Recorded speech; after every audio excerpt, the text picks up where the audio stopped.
Hi சொந்தங்களே, அனைவருக்கும் காலை வணக்கம். எல்லாரும் எப்படி இருக்கீங்க? நல்லா இருக்கீங்களா? இப்போ நான் எதை பற்றி பேச போகிறேன் அப்படின்னு தானே யோசிக்கிறீங்க.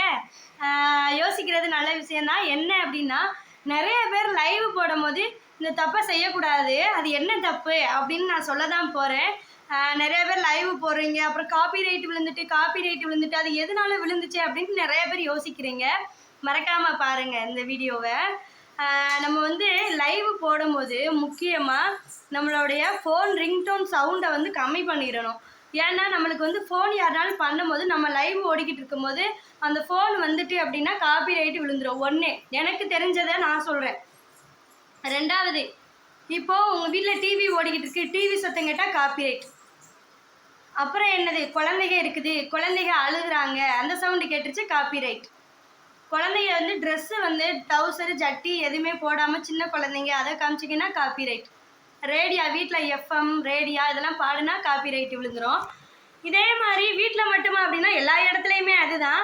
இப்போ வந்து நிறைய வந்து பொருட்கள்லாம் வந்துட்டு பருத்தி பாலாக இருக்கட்டும், சுண்டலாக இருக்கட்டும், ஸ்நாக்ஸு பொருளாக இருக்கட்டும், எல்லாமே வந்து இப்போ ஒரு சாப்பிட்ற பொருள் இட்லி இடியாப்பம் அதெல்லாம் கூட ஸ்பீக்கரில் கொண்டு வந்துட்டாங்க.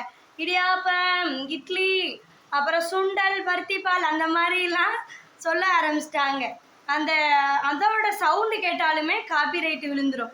இப்போ நம்ம வந்துட்டு அதே மாதிரி என்னென்னா, இப்போ நம்ம பஸ்ஸில் போகிறோம், நம்ம லைவ் போடுறோம், அப்போ வந்துட்டு நம்ம மியூட்டில் வச்சிடணும், சவுண்டு வந்து கேட்காத அளவுக்கு. அப்போ நம்ம ஃபேஸை மட்டும்தான் அவங்க பார்க்க முடியும். இல்லை நீங்கள் பேசிக்கிட்டே போவீங்க, அங்கே பாட்டு ஓடுது, பக்கத்தில் இருக்கவங்களுக்கு ஃபோன் வந்துட்டு அப்படின்னாலுமே என்ன ஆயிரும், காப்பி ரைட்டு விழுந்துடும். இந்த இது வந்து உங்களுக்கு புரிஞ்சிருக்குன்னு நினைக்கிறேன். தயவுசெய்து இந்த தப்பை வந்து நீங்கள் செய்யாதீங்க. ஏன்னா எனக்கு தெரியாமல் 1 மணி நேரம் 2 மணி நேரம்லாம் நான் லைவ் போட்டு இந்த மாதிரி இடைவெளியில் இப்படிலாம் ஆச்சு, எனக்கும் தெரியாது. நான் யூடியூப்லேயும் செக் பண்ணி பார்க்கல. இப்படிலாம் போட்டு நான் அந்த நெட்டு வேஸ்ட்டு, நான் பேசின டயர் வேஸ்ட்டு, எல்லாமே வேஸ்ட்டு. Copyright. அப்போ தான் யோசித்தேன், காப்பி ரைட் அப்படின்னா என்ன அப்படின்ட்டு. இதை வந்து நான் பார்ப்பேன். எல்லாருமே வந்துட்டு டிவி சவுண்டை கம்மி பண்ணிடுங்க, ஸ்பீக்கர் சவுண்டை வைக்காதீங்க அப்படின்ட்டு எதனால ஒரு வீடியோவில் ஒரு ஆப்ஷன் மட்டும்தான் சொல்லுவாங்க. இப்போ நான் உங்ககிட்ட சொல்லியிருக்கேன், டிவி, குழந்தைங்க, ஸ்பீக்கரு, ரேடியா, எஃப்எம்மு, ஃபோன் ரிங்டோன் சவுண்டு, குழந்தைங்க அழுகிறது, இத்தனையும் சொல்லியிருக்கேன் நான். இந்த வீடியோ வந்து மறக்காமல் பாருங்கள். பிடிச்சிருந்தா லைக் பண்ணி ஷேர் பண்ணி கமெண்ட் பண்ணி மறக்காமல் என்ன பண்ணணும், சப்ஸ்கிரைப் பண்ணுங்கள் பிடிச்சிருந்தா மட்டும். பாய், நெக்ஸ்ட் வீடியோவில் சந்திப்போம்.